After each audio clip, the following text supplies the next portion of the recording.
लेकिन राफा पर इजरायली हमले से अमेरिका की भौहें तन गई। अमेरिका नहीं चाहता था कि इजरायल राफा पर हमला बोले। अमेरिका अरब देशों के साथ हुई सीक्रेट डील के तहत इजरायल को राफा पर हमला करने से रोक रहा था और इसके लिए अमेरिका ने राफा के रास्ते फिलिस्तीनियों तक पहुंच रही मानवीय मदद को जरिया बनाया था। लेकिन इजरायल ने न अमेरिका की परवाह की और न ही मानवीय मदद की। इजरायल ने जब खुले तौर पर ऐलान कर दिया कि वो हमास के आखिरी गढ़ यानी रफा को तबाह किए बगैर नहीं रुकेगा, तो अमेरिका ये कहकर अपनी इज्जत बचाने की कोशिश करता नजर आया कि इजरायल ने सीमित हमला किया था।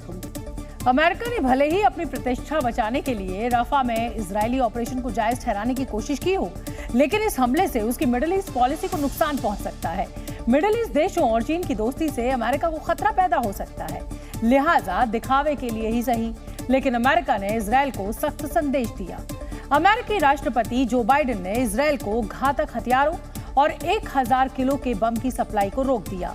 इसमें बोइंग कंपनी का बनाया हुआ जॉइंट डायरेक्ट अटैक बम और स्मॉल डायमीटर बम भी शामिल है। एक रिपोर्ट के मुताबिक इन बमों की शिपमेंट को करीब 2 हफ्ते के लिए टाल दिया गया है। अमेरिका को डर है कि इजरायल इन घातक बमों का इस्तेमाल रफा में कर सकता है, जिससे जान माल का बड़ा नुकसान होगा। यही नहीं, खबर तो ये भी है कि रफा पर हमला करने की वजह से अमेरिका इजरायल पर कुछ प्रतिबंध भी लगा सकता है। कहा जा रहा है कि अमेरिकी विदेश मंत्री एंटनी ब्लिंकन बहुत जल्द इजरायल पर प्रतिबंधों का ऐलान कर सकते हैं। आगे बढ़ेंगे। अब सवाल यह है कि अमेरिका को नाराज कर इजरायल रफा में ग्राउंड और एयर ऑपरेशन को क्यों अंजाम दे रहा है।